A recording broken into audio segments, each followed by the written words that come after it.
Gaza में Israel और Hamas के बीच संघर्ष विराम लागू हो चुका है।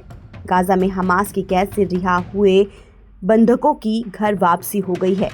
इजराइल और हमास के बीच युद्ध विराम समझौते के तहत जिन तीनों बंधकों को रिहा किया गया, उनकी खुशी का ठिकाना नहीं है।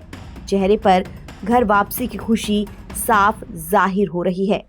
गाजा की कैद से रिहा हुई तीनों महिलाएं अब अपने परिवार से मिल गई हैं। ये तीन महिलाएं 24 साल की रोमी गोनेन, 28 साल की एमिली डमारी और 31 साल की डोरेन स्टीनब्रेचर हैं। इस बीच इजराइल के प्रधानमंत्री बेंजामिन नेतन्याहू ने भी कहा है कि वो सभी बंधकों की रिहाई के लिए प्रतिबद्ध हैं। आपको बता दें कि 3 इजरायली बंधकों की रिहाई के कुछ घंटे बाद इजराइल ने भी सोमवार तड़के 90 फिलिस्तीनी बंदियों को रिहा कर दिया है। इजराइल की ऑफर जेल से सभी को छोड़ा गया। बंदियों को ले जाने वाली बड़ी सफेद बसें इजराइल के ऑफर जेल से रवाना हुई। इस दौरान बस में सवार कैदियों में महिलाएं और बच्चे शामिल थे।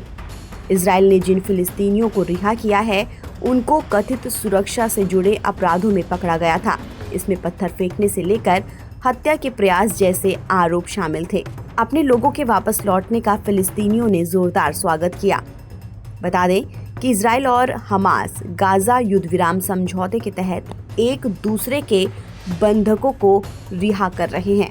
रिहा होने वाले बंदियों में सबसे अहम 62 साल की खालिदा जर्रार हैं, जो popular front for the liberation of फिलिस्तीन की एक प्रमुख सदस्य हैं।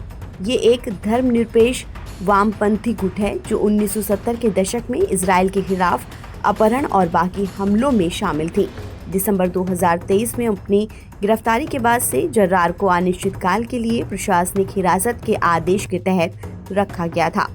वहीं 53 साल की दलाल खासी भी रिहा हुई हैं, जो इजरायली हमले में मारे गए हमास अधिकारी सालेह औरी की बहन हैं।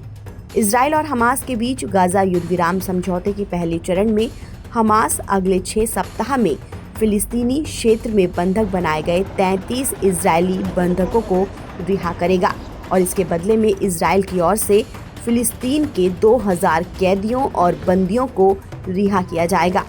समझौते के तहत एक इजराइल बंधक के बदले में इजरायली सरकार और सेना 30 फिलिस्तीनी कैदियों को रिहा करेगा। आपको बता दें कि पिछले हफ्ते अमेरिका, कतर और मिस्र की मध्यस्थता के बाद युद्ध विराम समझौते की घोषणा की गई थी। ताज़ा अपडेट के लिए आप बने रहिए NBT ऑनलाइन के साथ।